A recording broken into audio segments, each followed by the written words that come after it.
Contra a cultura. O Evangelho clama pelo diferente.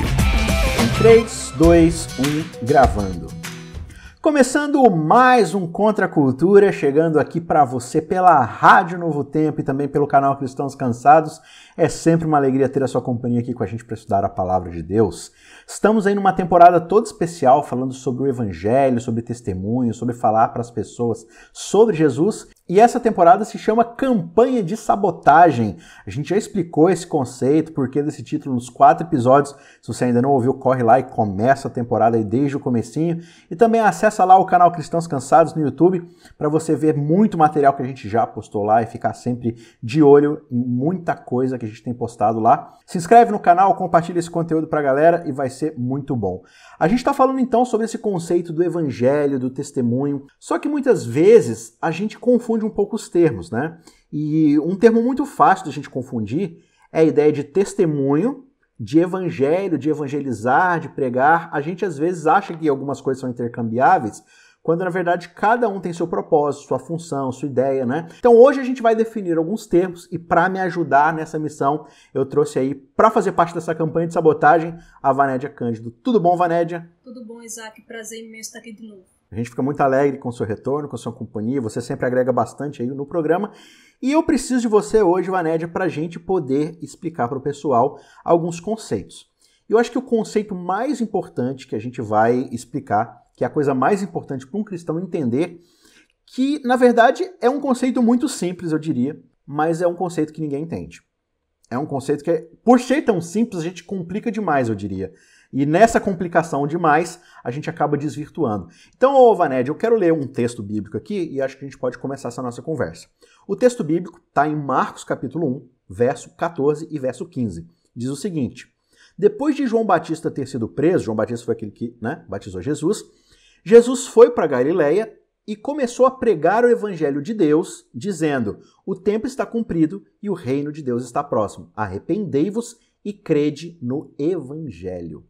Então, Jesus ele começa o seu ministério dizendo o quê? O reino de Deus chegou, arrependam-se e creiam no evangelho. Quando a gente fala do evangelho, o que essa palavra significa, o que ela representa e o que está por detrás dessa explicação, eu acho que é muito importante a gente ter essa base inicial para a gente dar sequência aos próximos tópicos. O que é o evangelho? Por que a gente chama ele assim?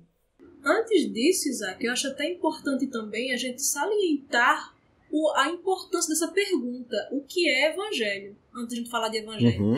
Porque geralmente a gente acha que conhece o evangelho, porque sempre ouviu sobre isso na igreja, ouviu isso desde criança, então a gente conhece porque a gente sempre ouviu falar. E às vezes a familiaridade com algo faz com que a gente tenha uma presunção de conhecimento daquilo quando a gente não tem.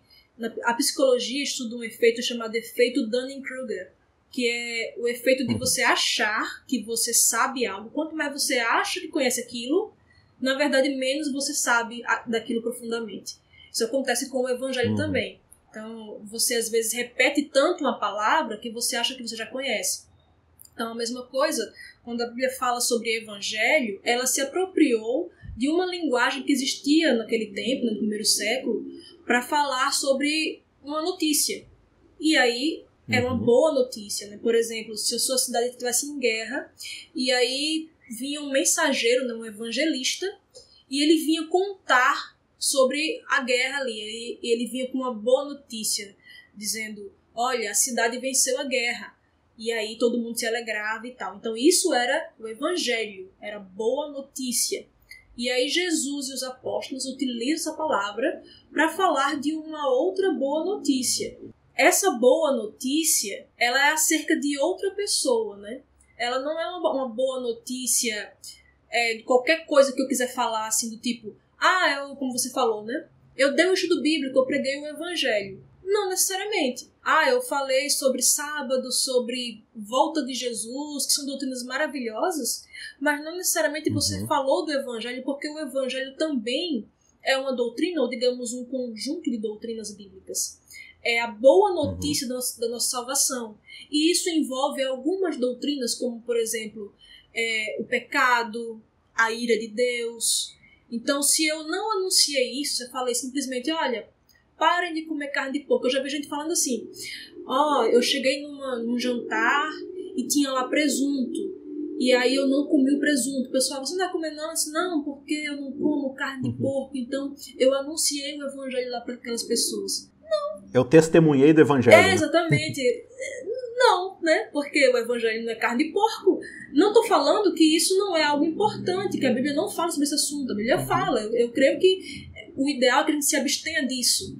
Mas dizer que isso é o evangelho é uma confusão de categorias. O evangelho é acerca de uma notícia. Se eu não proclamei essa notícia, eu não preguei o evangelho. Eu posso falar de qualquer assunto bíblico e colocar o evangelho ali junto, né? Mostrar como o evangelho, né, a boa notícia, e por isso eu posso vencer o apetite, e uma série de coisas assim.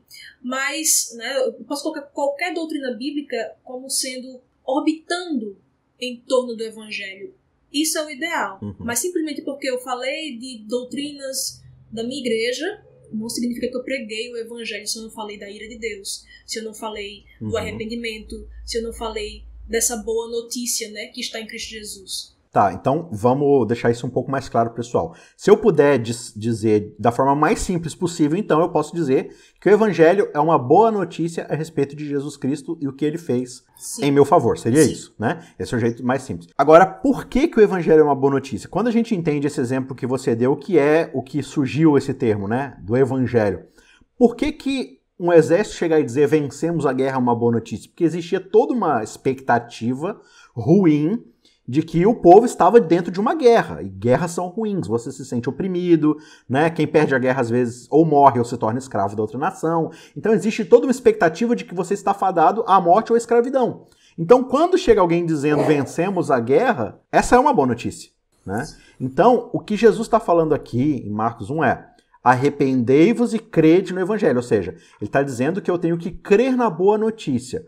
Agora, para isso ser uma boa notícia, tem que ter uma expectativa ruim antes, né? Ou seja, tem que ter uma má notícia antes. Eu tenho que ter a noção de que existe algo errado acontecendo. Então, por exemplo, quando eu chego para alguém hoje do nada e falo assim, Jesus quer te salvar. Se a pessoa não tem esse conceito da Bíblia, né, essa experiência religiosa, ela vai olhar para mim e vai rir. Vai falar assim, salvar do quê? Eu não tô me afogando, eu não vou bater o carro, eu não tô com dívida, não tem ninguém tentando me matar, vai me salvar do quê? Né? Então, Jesus está falando assim, antes do evangelho ser uma boa notícia, precisa ter o arrependimento. Então, arrependimento do quê? Por que o arrependimento é tão necessário para que o evangelho seja para mim uma boa notícia? É como você falou, né? Se não tiver um contexto acerca dessa notícia, não tem como saber quão boa ela é. É igual você chegar para mim assim e dizer, Vanédia, os caras não vêm mais não. Tá, eu vou continuar a minha vida, porque que caras são esses? Eu não sei. Dependendo do seu contexto, você vai falar assim, poxa, então eles não vão trazer a pizza? Exatamente, exatamente. Né? Então, agora se você me diz antes, Vanédia, vinham uns caras aqui te matar, te roubar, um monte de coisa, só que esses caras não vêm mais. Agora sim, ufa! Agora é um alívio, é uma boa notícia. Então, é a mesma coisa com o evangelho. Para que a gente aprecie a boa notícia, é preciso saber antes quão má é a má notícia. Então Jesus fala aqui que nós devemos nos arrepender. Por que nos arrepender? Isso já é uma mensagem altamente contracultural nesses dias, né? Porque se a pessoa fala se arrepender de quê? Eu sou uma boa pessoa, eu não tenho preconceitos, eu sou uma pessoa tolerante, eu sou uma boa vizinha, entende? Então, vai me salvar de quê? Eu tenho que me arrepender de quê? E a questão é que Deus criou um mundo perfeito, mas o homem caiu em pecado, e essa queda do homem fez com que nós tivéssemos uma separação de Deus. Hoje, toda criança que nasce, desde Gênesis 3 até hoje, toda criança que nasce nessa terra nasce como inimiga de Deus. É o que a Bíblia fala. Romanos 5 diz que Cristo deu sua vida por nós quando ainda éramos inimigos de Deus. E essa inimizade que existia entre nós e Deus foi sanada. Agora não há mais inimizade, há paz entre nós e Deus. Por isso Jesus é o príncipe da paz.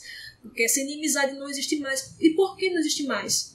Porque Deus, como um ser santo, puro e perfeito, ele não pode conviver com o mal. Então a gente tem essa inimizade aí, porque nós somos maus, nós somos pecadores, é o que a Bíblia diz.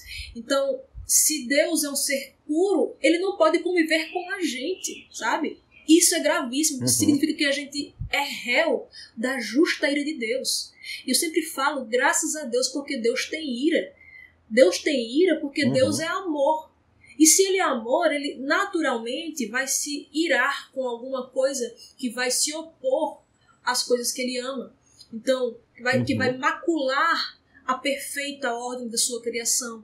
Então, por exemplo, se eu amo crianças, naturalmente eu vou odiar a pedofilia.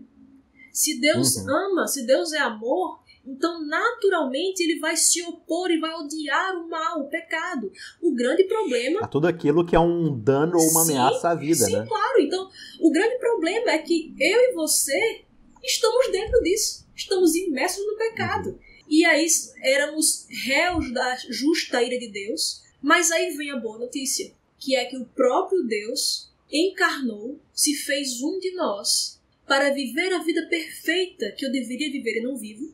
E a morte que era minha, justamente porque eu não vivo essa vida perfeita, a morte que era minha, ele morreu.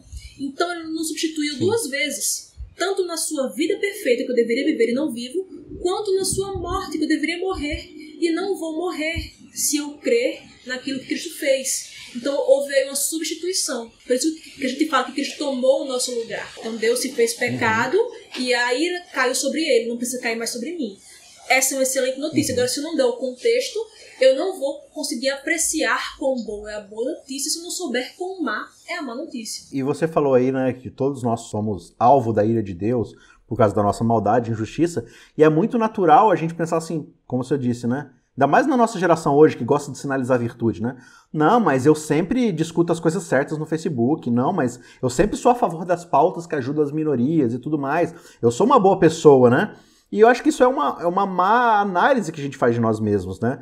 Quando você vai para Romanos 1, por exemplo, lá no verso 18, diz assim: a ira de Deus se mostra no céu contra todos que são pecadores e perversos e que por sua maldade impedem que a verdade seja conhecida.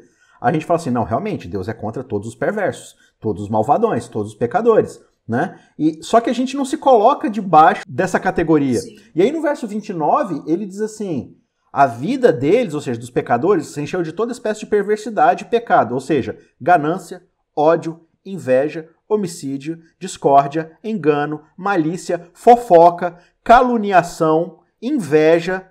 Aí que você começa a pensar assim, cara, será que eu sou invejoso? Será que eu sou orgulhoso? Será que às vezes eu fofoco, eu falo mal das pessoas? Inventam novas maneiras de pecar e desobedecem aos pais. Não têm entendimento, quebram suas promessas, não mostram afeição e nem misericórdia.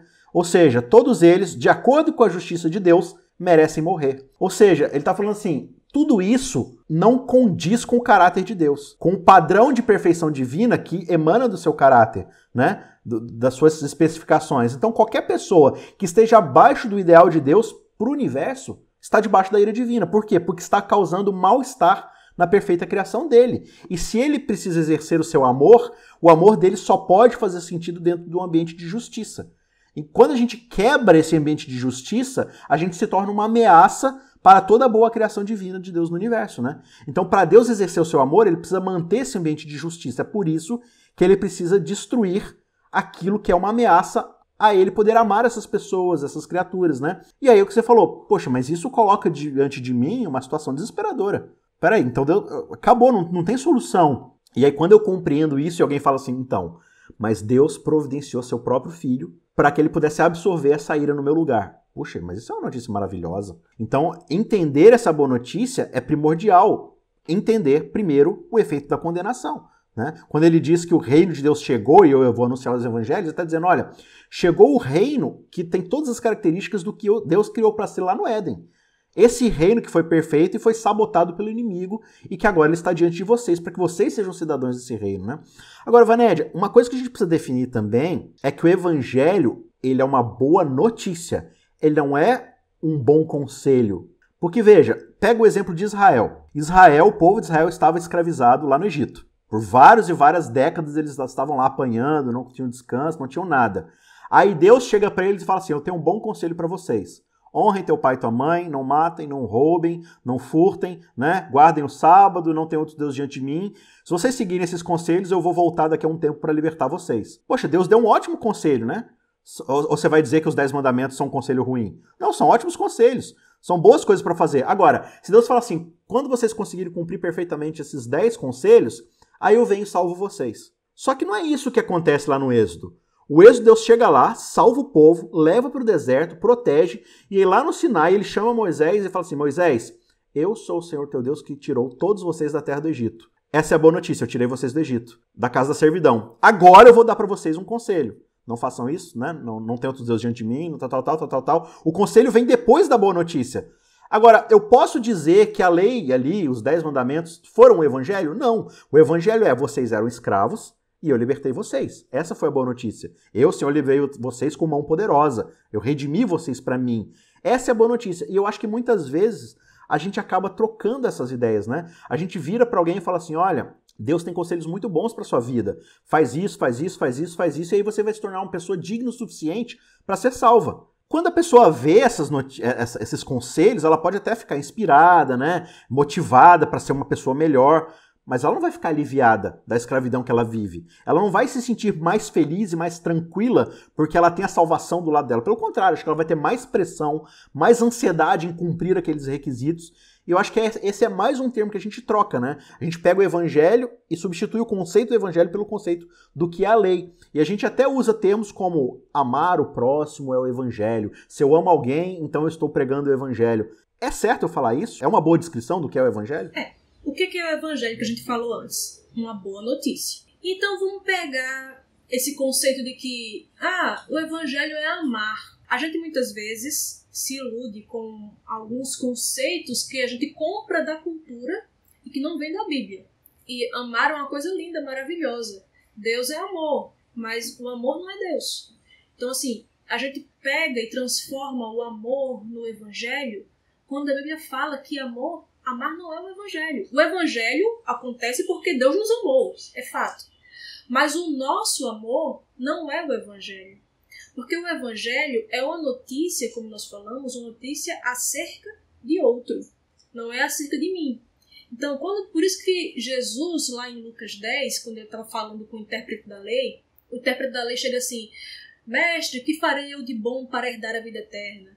E aí, muito provavelmente, ele achava que Jesus era um cara assim, né, bem liberalzão e que ia falar, olha, viva como você quiser, que você tá salvo e tal. E aí ele achava que ia pegar Jesus assim, né? Só que aí Jesus vai, quebra a expectativa dele completamente e joga a lei na cara dele. Ele pergunta, o que é que está escrito na lei? Como você interpreta? E aí o cara vai e responde, amar a Deus sobre todas as coisas e o próximo como a si mesmo. Jesus fala pra ele, olha, tá certo, você respondeu corretamente. Faça isso e você vai ter vida eterna.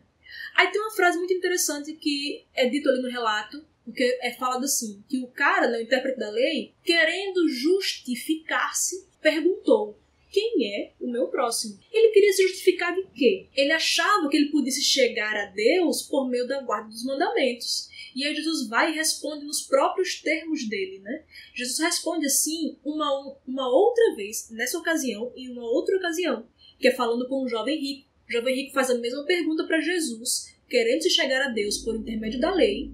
E aí Jesus fala, guarda os mandamentos. E ele, quais? Jesus citou alguns para ele e ele disse, eu faço isso desde sempre. Então assim, opa, tá ótimo para mim. O que é que me falta agora? E aí Jesus vai e mostra para ele que ele não guardava coisa nenhuma, que ele desonrava o principal dos mandamentos, que era não terás outros deuses diante de mim. Ele tinha um Deus que era o dinheiro. E quando Jesus pediu para ele abrir mão desse Deus, ele não quis. Né? Então assim, Jesus respondeu 2 vezes com lei às pessoas que estavam ali querendo se chegar a Deus pela lei. Aí Jesus fala, tá bom, tenta aí. Faz isso aí, que você não acha que você guarda a lei? Guarda aí. Aí por isso que ele quis se justificar e perguntou quem era o próximo. Aí Jesus vai e conta a conhecida parábola do bom samaritano. Que é assim, um relato completamente irreal, se você for olhar. Quem é que vai pegar um cara que tá ali caído à beira do caminho, desconhecido, você vai arriscar sua vida, você não sabe se aquilo ali é uma emboscada, se é o quê? Porque aquela estrada que Jesus falou, a estrada de Jerusalém para Jericó, era uma estrada de fato muito perigosa. Até hoje é muito perigosa, conhecida como estrada de sangue. E aí você para ali, você vai e gasta os seus recursos da sua viagem, né? Porque não tinha supermercado para você comprar, não tinha loja de conveniência para você comprar ali óleo, comprar vinho. Não, aquilo era os recursos dele da viagem. Ele gasta com um desconhecido, coloca o desconhecido em cima do animal dele, vai, leva ele para uma hospedaria, cuida dele e depois você ainda fala assim, olha, se esse homem gastar mais alguma coisa, eu indenizo você, fala lá pro dono da hospedaria, né? Quando eu voltar. Quem é que faz isso por alguém? ninguém... Eu conheço, na verdade, alguém porque eu faria isso. Eu mesmo. A gente tá o tempo todo, a gente é muito criativo, a gente é muito, sabe, muito cheio de energia para satisfazer a nós mesmos, para nos amar. Se você quer, por exemplo, muito comprar um iPhone, só que o iPhone é uns 4 pau, sei lá, e você não tem esse dinheiro, mas você tem um cartão de crédito com esse limite. Ao parcelar esse celular de um dinheiro que você não tem no seu cartão, você está se lesando. Mas você está se lesando para te beneficiar. Você está assumindo uma dívida que você não pode pagar, pelo menos não a princípio, então você vai parcelar ela em 12 vezes ali e tal, para poder satisfazer um desejo que você tem. Então você se sacrifica por algo que é para você. Agora, se aparece alguém dizendo assim, estou sem comida ou não consigo pagar meu aluguel está atrasado há 4 meses, eu vou ser despejado de casa. Quanto que é o seu aluguel? R$1.000. Tá, quanto que tá atrasado? 4.000. Putz, mas eu não tenho 4.000. Ah, mas eu vou sacar meu cartão de crédito e vou me lesar assumindo uma dívida para você poder não se despejar de casa. Não existe quem faça isso. Você vê, é o mesmo valor, é o mesmo tipo de sacrifício, mas a gente jamais vai se endividar entrando no cartão de crédito por alguém que a gente não conhece. Ou até por quem a gente conhece, entendeu? A gente não faz esse tipo de sacrifício. Assim como a gente desconstrói o conceito de evangelho, a gente também desconstrói o conceito de amor. A gente dilui muito o que é o amor divino. A geração hoje do Justice Social Warrior, né? A galera da justiça social dilui demais o que é amor. Amar é simplesmente você trocar ali um artigo de uma frase, ou você ser tolerante, seja lá o que significa ser tolerante, não falar as palavras erradas e tal. Mas quando é se sacrificar pelo outro, pela liberdade do outro, pela condição do outro, a gente não faz. A gente faz como o jovem rico, a gente começa a se justificar.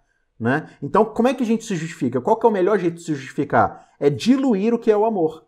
Quando a gente pega então e olha, o que Deus quer dizer com amor? Peraí, se Deus é amor, então a gente tem que julgar o que é o amor à luz de quem é Deus. E não à luz do que eu acho que é amor para eu julgar Deus à luz do conceito do que eu acho que é amor. Né? Então a gente diminui amor, a gente diminui Deus também. Aí vem Jesus, não só conta histórias absurdas como essa, como Jesus vive uma vida absurda como a que ele viveu. Que vida absurda, sacrificando tudo que ele tinha, tudo que ele era, inclusive a própria vida, não para morrer por pessoas maravilhosas e boazinhas que votam nos candidatos corretos, que ajudam as pessoas da forma correta, que defendem as bandeiras corretas. Não, por pessoas que planejaram a morte dele, por pessoas que perseguiram ele, castigaram ele, por essas pessoas também e por nós que Deus não devia nada para nós. Aí eu olho para esse modelo e falo assim, não, eu sou uma boa pessoa. Porque, veja, se eu me comparar com aquele outra pessoa que votou no Bolsominion, ou que votou no Lula livre, veja, essa pessoa é completamente desprezível. Eu não, eu sou uma boa pessoa. Né? Olha as coisas boas que eu faço aqui, olha... Tá, mas se você for comparar, e aí o que Jesus faz com o exemplo do jovem rico, né?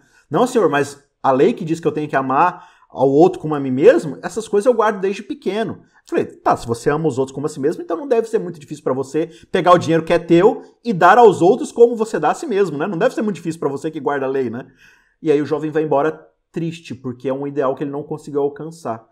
Acho que isso muda completamente a nossa perspectiva quando a gente entende de fato, porque a gente olha para Jesus e entende Jesus como um modelo a ser seguido, e pode até ser, em certo sentido, do nosso ideal, mas a gente não entende que Jesus, na verdade, veio nos substituir de uma ação que a gente não conseguia realizar, né? Sim. Portanto, de uma condenação que a gente estava fadado a receber, né?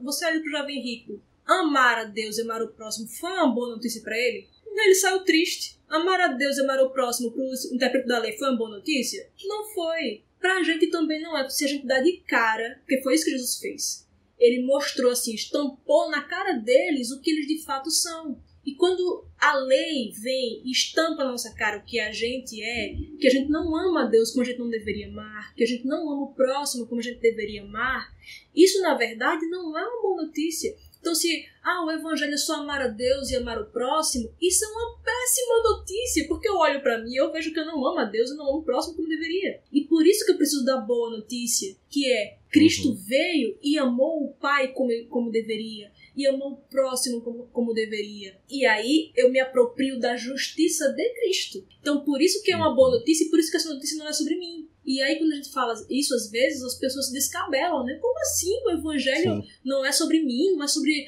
a boa pessoa que eu sou? Porque olha, eu sou uma boa vizinha, eu cumprimento o porteiro, eu sou uma pessoa que pago meus impostos, eu não sou racista, utilizo o pronome neutro na hora de chamar alguém, né? Mas quando você vai ver essas pessoas, muitas vezes que nem creem em Cristo, a forma delas se relacionarem com a boa notícia, né, é exatamente essa, por mérito. Então, se eu sou uma pessoa boa, aí eu mereço salvação, eu mereço, né, eu sou uma pessoa virtuosa, porque eu estou sinalizando minha virtude para vocês na internet. É a mesma justiça do religioso que acha que vai se chegar a Deus por meio da lei. O religioso muitas vezes acha que vai se chegar a Deus porque ele usa a roupa certa, ele come a comida certa e ele é uma boa pessoa nesses termos aí. E aí ele vai pra igreja, dá o dízimo e guarda o sábado. O cara que não é cristão, que muitas vezes não tá nem aí pra Deus, também tem seus meios de autossalvação.